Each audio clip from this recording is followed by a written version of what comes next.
অবিশ্বাস্য এবং অদ্ভুতরে এক ঘটনা ঘটিয়েছে অস্ট্রেলিয়ানরা, যে না কুচু অজিরা বেশিরভাগ ক্ষেত্রে বাংলাদেশকে দলই মনে করে না, খেলতে আসতে চায় না।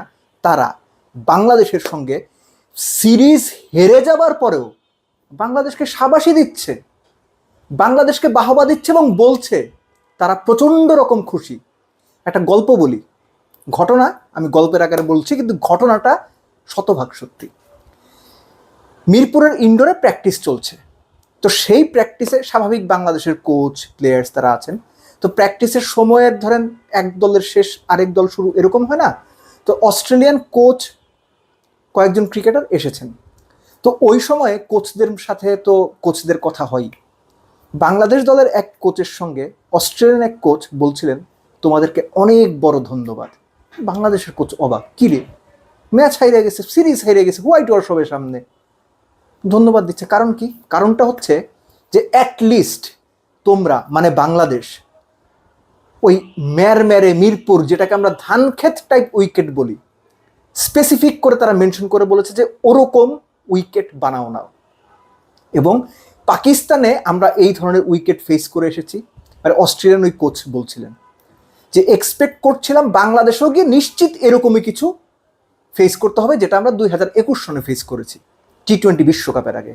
কিন্তু এসে যখন দেখলাম টোটালি ডিফারেন্ট, বদলে যাওয়া মিরপুরের wicket, totally different approach, proper একটা স্পোর্টিং উইকেট দেখে actually we are very pleased and happy যে বাংলাদেশ সত্যিকার অর্থে ট্রু উইকেটে অস্ট্রেলিয়াকে ওই চ্যালেঞ্জটা দিয়েছে।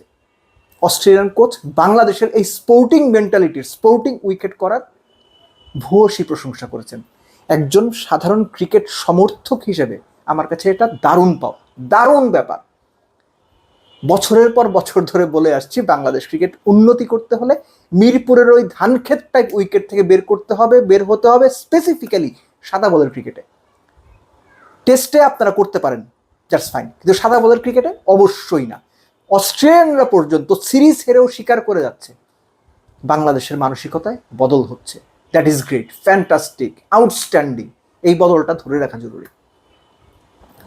আপনি চিন্তা করে দেখেন, তাসকিনের যে দুটো রিভার্স সুইং আমরা দেখলাম দ্বিতীয় ওয়ানডেতে, কেমন লেগেছে আপনার কাছে? বাংলাদেশের কোন পেসারকে কবে লাস্ট আপনি এরকম দুটো ইন সুইংিং, আপনার রিভার্স সুইংিং দেখেছেন? আপনি মুস্তাফিজ এখন যেভাবে বল করছেন, মুস্তাফিজ সবসময় ভালো বল করেন, এই যে এই ধরনের উইকেটের ফায়দা নিয়ে অপোনেন্টকে নাকানি চুবানি দিচ্ছেন, কেমন লাগছে? নাহিদ রানা গতির তোরে অস্ট্রেলিয়ানদের ভয় পেতে বাধ্য করছেন। অস্ট্রেলিয়ান ব্যাটসম্যানরা নাহিদ রানার গতিতে ভয় পেয়ে উইকেট ছেড়ে বেরিয়ে এসে শট খেলছে, গা বাঁচাতে গিয়ে গালিতে ক্যাচ তুলে দিচ্ছে। এরকম আপনি কবে দেখেছেন? এই যে বাংলাদেশের পেস কোয়ার্ট্রেট বলেন বা পেস ইউনিট বলেন, আমার দেখা এটাই এখন বাংলাদেশের এখনো পর্যন্ত আমি যতটুকু দেখেছি সেরা পেস লাইন আপ। ভুলে গেলে চলবে না, এই স্পোর্টিং উইকেটেও তানভীর দারুণ বল করেছেন সেকেন্ড ম্যাচে, গুরুত্বপূর্ণ, খুব গুরুত্বপূর্ণ দুটো উইকেট তুলেছেন। মোসাদ্দেক ফার্স্ট ম্যাচে হিরো, দুর্দান্ত দুই লেফট হ্যান্ডার উইকেট তুলেছেন, একটা বোল্ড একটা এলবিডব্লিউ। সো স্পোর্টিং উইকেটে বাংলাদেশ যে ভালো খেলে সেটা বাংলাদেশ আবারও প্রমাণ করেছে। আপনি বাংলাদেশের ট্র্যাক রেকর্ড দেখেন, ওয়ার্ল্ড কাপ ইভেন্ট দেখেন, আইসিসি ইভেন্ট দেখেন, গ্লোবালি দেখেন, যখনই বাংলাদেশ স্পোর্টিং উইকেটে খেলেছে বাংলাদেশ ভালো খেলেছে। বাংলাদেশের গ্লোবাল যে সাকসেসটা আসলে অত বেশি নেই, সিরিজ জয় বা ম্যাচ জয়গুলোকে যদি আমরা সাকসেস হিসেবে ধরি, বাংলাদেশের বেশিরভাগ জয় বা সাকসেস এসেছে স্পোর্টিং উইকেটে। আপনারা কেন ভাই মিরপুরের ধানক্ষেত বা মোরা টাইপের উইকেট করবেন?